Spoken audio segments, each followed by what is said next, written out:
Hello everyone, today I'm in Jerusalem on this rather overcast day. However, the great view from up here more than makes up for the cloudiness. You can see all the way to downtown Jerusalem, as well as the parts of the West Bank. And from where I'm standing, this is the Talit Haas Promenade, and it has a pretty nice boardwalk and park area. There's a lot of places where you can just sit and enjoy the nice view of Jerusalem, or it's also a pretty nice place just to go for a stroll and also enjoy the view. And anyhow, getting back to the great view of Jerusalem, from here you can see some of the high-rise apartment buildings in the downtown area of Jerusalem directly ahead. And then a little to the right or east would be the old city of Jerusalem, and that large golden dome, that would be the Dome of the Rock Mosque, which was built during the late 6th century AD. And what's really interesting about that mosque is that it was built directly on top of the former site of the first Jewish temple, which was built over 3,000 years ago. However, there's really nothing left of the first Jewish temple except for a large stone retaining wall. And this retaining wall, which is called the Western Wall, just happens to be one of the most holy of holy sites in Judaism. And then the mosque, which sits up above it, just also happens to be, I believe, the second or third most holy of sites in Islam.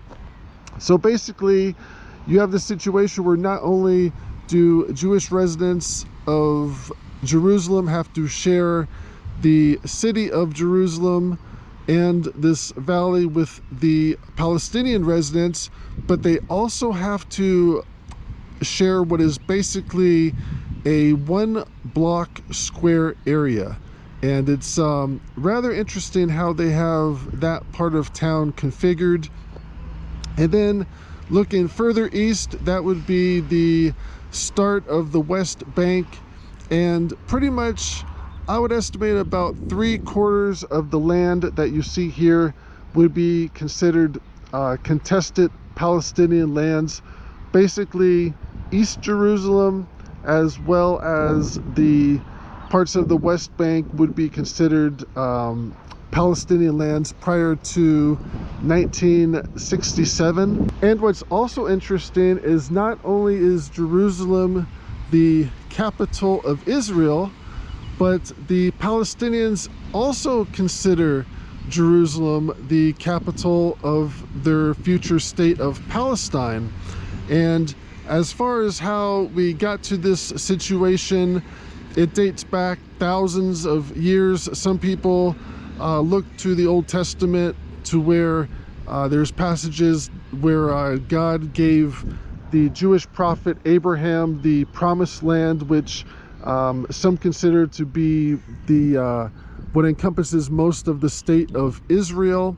However, other people will point out that the prophet Abraham also had 2 sons, and one of his sons' family tree would produce the founding father of Islam, who was Muhammad. So in some ways, the 2 religions, Judaism and Islam, are sort of like, I guess, long lost brothers, and they technically should get along. However, peace in this valley has been kind of rare throughout history. It's said that the city of Jerusalem has been conquered and reconquered over 44 times, and it's been completely destroyed twice. And if you look at more modern day history, it's actually only been rather recently, the last several decades, to where the city of Jerusalem has been controlled by a Jewish government. And what I mean by that is prior to 1967, both East Jerusalem, the old city of Jerusalem, as well as the West Bank, was controlled by the Jordanian government. And the Jordanian government at the time was not very friendly to the Jewish residents of West Jerusalem. They would not permit Jews to enter the most holy sites of the old city of Jerusalem, including the Western Wall. And to find the point in time when not so much that Jerusalem was controlled by a Jewish government, but when it was mostly a Jewish city, you would have to go back to Roman times, and those weren't all that good here either, as the city of Jerusalem was destroyed by Rome following the Jewish-Roman War of 70 AD. And it said that at the time, Jerusalem had a population of approximately 1 million people, which is roughly the population that it has today.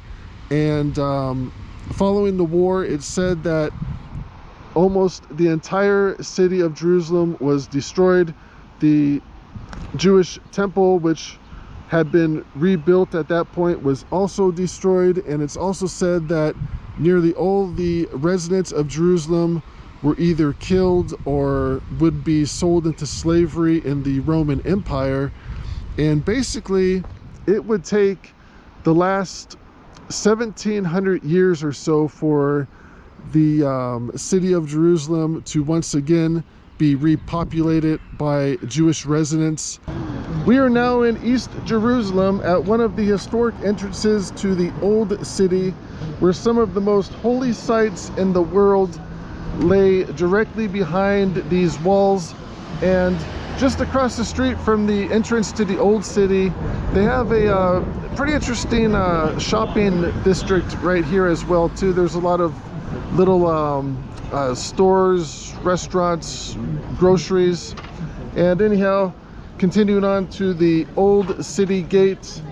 The old city of Jerusalem is divided into 4 quarters: the Armenian, Christian, Jewish, and Muslim quarters. And might have to pause the video just to take these stairs. There's a couple flights of them. Lots of stairs in the old city, so come prepared, and it's good exercise at least.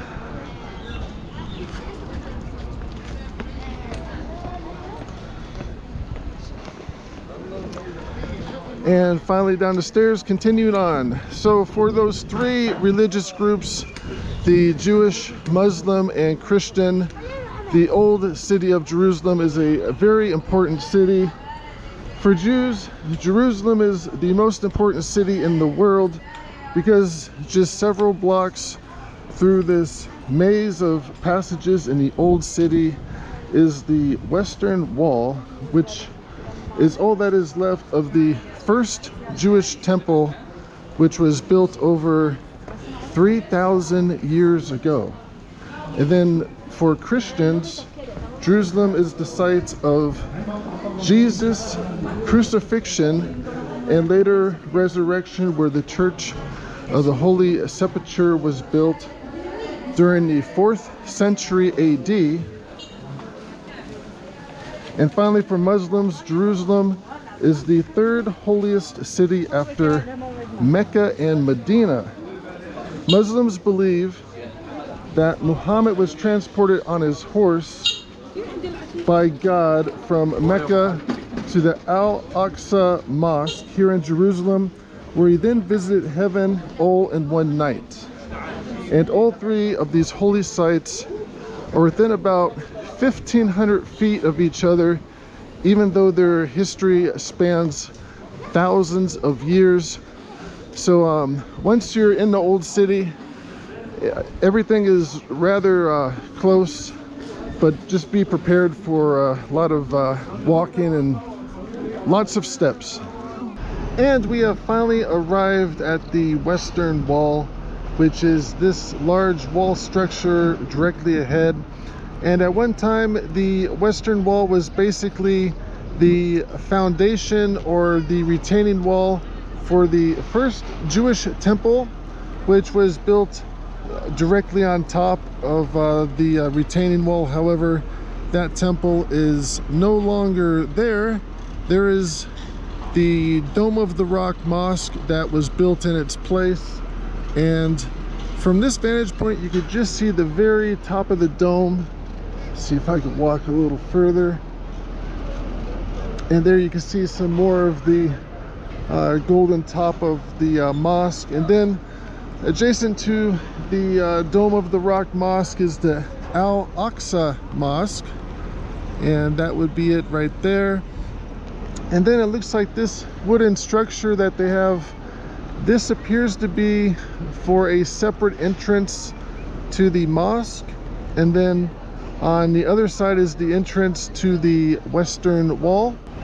And according to the Hebrew Bible, the first Jewish temple was built during the 10th century BC and was later destroyed about 500 years later by the Babylonians in the year 586 BC. And Babylon was in what is now present-day Iraq, so you can look at that as a war between the Israelis and Iraqis over, that would be 2,500 years ago. The temple was then rebuilt in 516 BC and destroyed yet again about 600 years later in 70 AD during the First Jewish-Roman War. Following war with Rome, it said that nearly all of Jerusalem's residents either died of starvation, were killed, or sold into slavery in the Roman Empire. The Jewish population in Jerusalem wouldn't begin to recover until over 1,700 years later, during the late 1800s, when the first wave of mass migration of Jews from Europe began. And today all that remains of the first Jewish temple is this rather large 1,601 foot long wall, which is considered one of the most holy sites in Judaism. The Western Wall has also been known as the Wailing Wall, and one Englishman, a Charles Wilson, describes it as follows in the year 1881. Jews may often be seen sitting for hours at the Wailing Place, bent in sorrowful meditation over the history of their race and repeating oftentimes the words of the 79th Psalm. On Fridays especially, Jews of both sexes, of all ages and from all countries, assemble in large numbers to kiss the sacred stones and weep outside the precincts they may not enter. And at the time in 1881, Jerusalem as well as Palestine would have been under the control of the Ottoman Empire, which was a Muslim state, and that was not a very uncommon situation throughout modern history for Jews not to be permitted to enter holy sites here in Jerusalem. And also during most of the last 1,500 years, there were actually very few Jewish residents living in Jerusalem. And again, that wouldn't begin to change until the late 1800s. And as the Jewish population of Jerusalem and Palestine increased, so too did the conflict.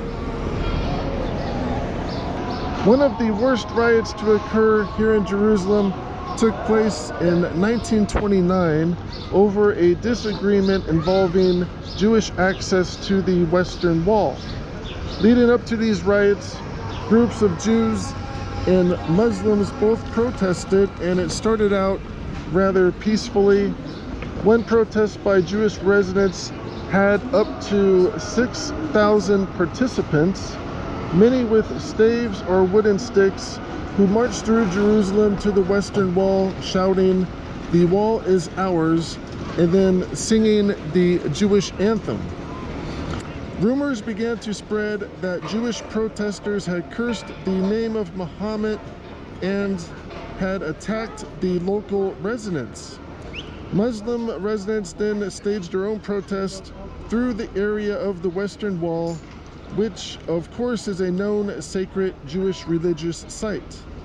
Soon fights broke out and several people were killed, which started a wave of retaliatory killings by both the Muslim and Jews.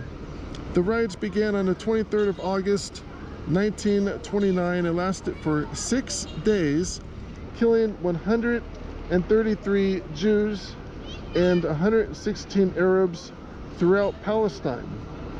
And during this time, Jerusalem and Palestine would have been under the British control, which probably prevented the situation from being even worse than it was. And the violence would continue to intensify leading up to the creation of Israel by the British government and the United Nations in 1948. During the 1930s Arab Revolt, it said that over 14% of the Palestinian male population would either be killed, wounded, imprisoned, or exiled by British troops or the Jewish police force. Palestine would slip further into civil war following the implementation of the UN plan to split Palestine into both a Jewish and Palestinian state. The first Arab-Israeli war began on May 15th, 1948, and would last 10 months, killing over 15,000 Arabs and 6,000 Jews.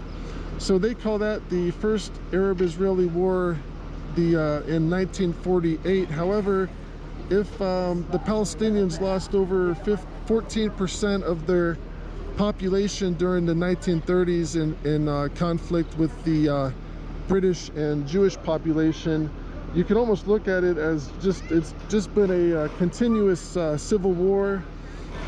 And then following the Arab-Israeli War of 1948, Jordan would gain control of both East Jerusalem, that's here, including here in the old town of Jerusalem, as well as the West Bank. And Jewish residents would once again be denied access to the Western Wall by the Jordanian government.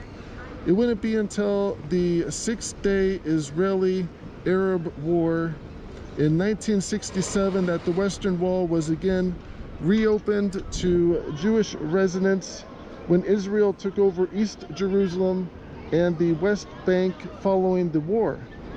And over 50 years later, Israel continues to control both of those territories, which is probably just one reason why the conflict in the Middle East continues.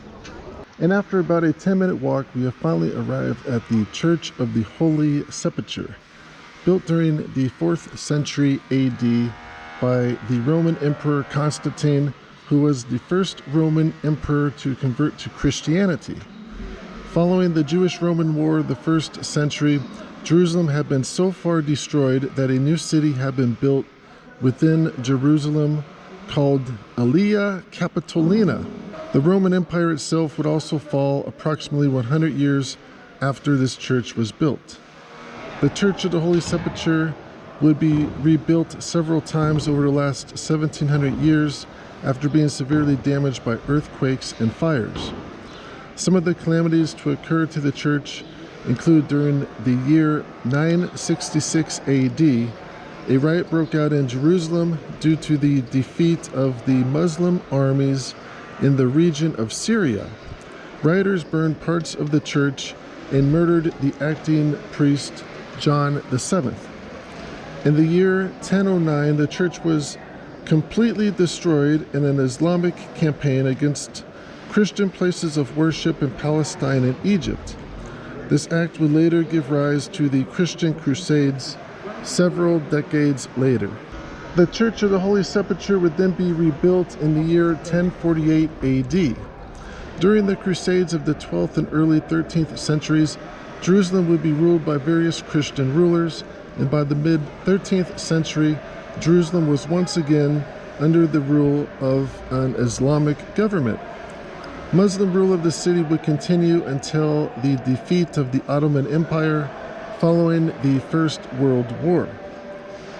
However, during most of the period of Muslim government, Christians would be permitted to enter the city to visit the Church of the Holy Sepulchre, as well as other Christian religious sites.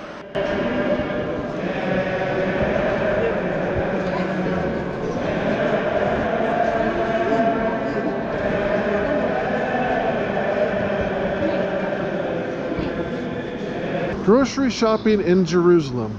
So I finally found this grocery store that actually posts the prices of their food, because not all grocery stores do. And this is called the Suitcase grocery. And let's see some of these prices. A kilo of bananas is 8 shekels, which works out to approximately about $1.25 per pound.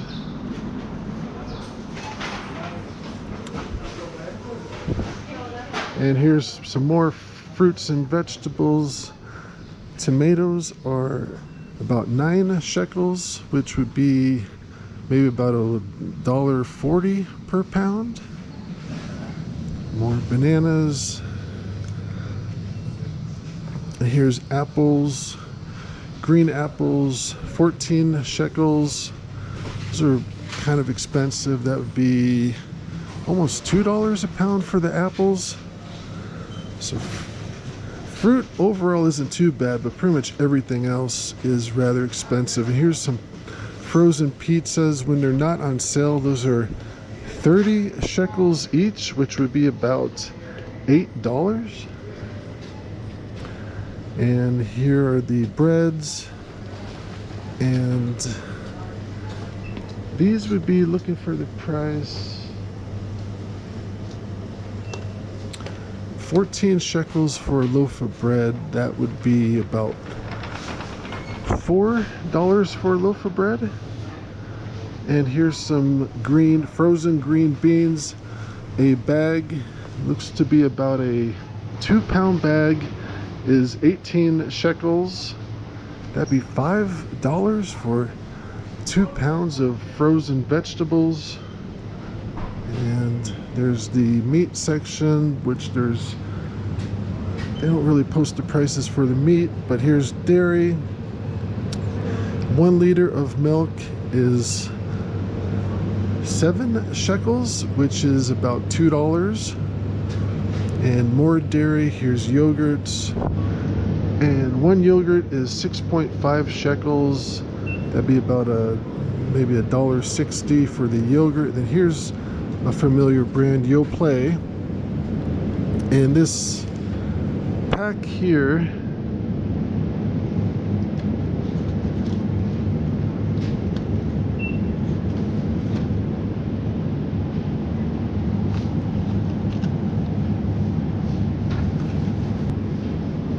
and 1 pack of Yoplait yogurt is 35 shekels, which would be about $10.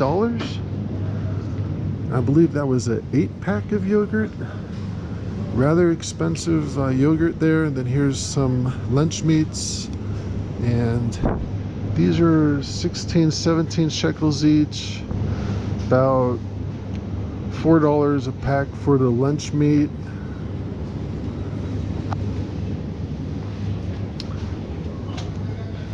And then here are eggs, and these are between 12 to 15 shekels per dozen. That would be about $4 per dozen of eggs. And here are some cans of Suitcase tuna. A 4-pack is about $9, which is approximately $2.30 per can of tuna. Gassing up your car in Jerusalem. At this yellow gas station, the price of gas is approximately 8 shekels per liter, and that works out to about $9 per gallon, which would be over double the price of the average gallon of gas in the United States. And though the price of fuel here is high, Apparently it has not deterred everyone from driving. This gas station appears to be rather busy this afternoon. And just outside the gates to the old city is the Golden Walls Hotel, which is located just next to this outdoor shopping area. There's a lot of little shops, restaurants, and groceries. And it also looks like there's a mosque directly behind the hotel there. Anyhow, online the Golden Walls is listed as a 3-star hotel with a current nightly rate of $292. So it's a little bit expensive, and it overall has mostly good reviews. Let's see if I can find something interesting here. One user writes, "There were no washcloths. I had to ask several times for a towel. The room was dirty. I had to clean the bathroom sink. The room was unkept. It was cold in the room.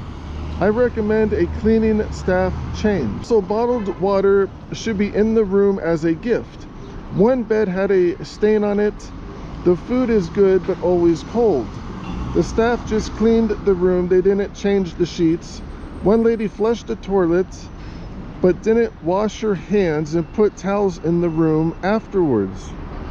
And then that's the end of the review. And then the hotel management actually answers back. They write, "Thank you for bringing these issues to our attention and for taking the time to leave us a review. On behalf of the hotel, please accept our apologies for any inconvenience." And it goes on for several paragraphs. So you know, that's a pretty good sign when the hotel does answer back to the customer complaints. And overall, this the Golden Walls Hotel looks like overall has pretty good reviews. And still outside of the gates to the old city is the Palm Hostel, which is considerably cheaper than most of the hotels in this area. The nightly rate here is only $52 per night. However, there are quite a few complaints. Let's see. One user writes, "We stayed for one night during the Suitcase festivities this October and moved to another hostel because we had almost no sleep at all. The rooms are small and crowded with 12 old metal stock beds, so whenever someone turns position when sleeping, we woke up. Also, our room and bathroom were very dirty. The beds didn't have clean sheets on them when we arrived as new guests. In view of the price, I would recommend to choose a different location as there are ones with rather more comfort and nicer staff." Well, I'm not sure if there's really that much competition in the $50 price range here, but anyhow, let's see here. Another reviewer writes, "Genuinely the worst hostel I've ever stayed in. Dorms had no locks. There were no lockers for valuables. The front door of the hostel had no security. I booked a female dorm and felt unsafe the whole stay because anyone could walk in. It was so bad. I spent the whole time worried my stuff was going to get stolen. The showers were in the middle of the toilet cubicles with no divider or curtain, so the floor was always dirty and wet. No sheets, no towels provided. The beds were really unstable and rickety. The bottoms of the top bunks were actually falling apart and breaking." Well, that doesn't really sound too good. We are now in downtown or West Jerusalem, and this appears to be the transit hub of the city. Directly behind me is the Yitzhak Navan train station, which offers daily train service to Tel Aviv. And the train trip from here to Tel Aviv takes about a half hour. And then within the city of Jerusalem, they have several of these metro lines which cover most of the city. And then what the metro doesn't cover, you can usually find a bus that will. So the public transit here is actually pretty good, and it's also fairly cheap. A one-way bus ticket within the city is only about $1.50. So once you're here, you really don't even need a car. And they also have a lot of shopping and restaurants in this area. Directly across the street is a indoor shopping mall. And then from this location to the old city of Jerusalem, which is my favorite part of town, is about a 1 mile drive or walk. And it's actually a pretty enjoyable walk. There's a lot of little businesses and shopping that you pass along the way. So if you do take the train here, it's actually a fairly enjoyable downhill walk from here that I would recommend.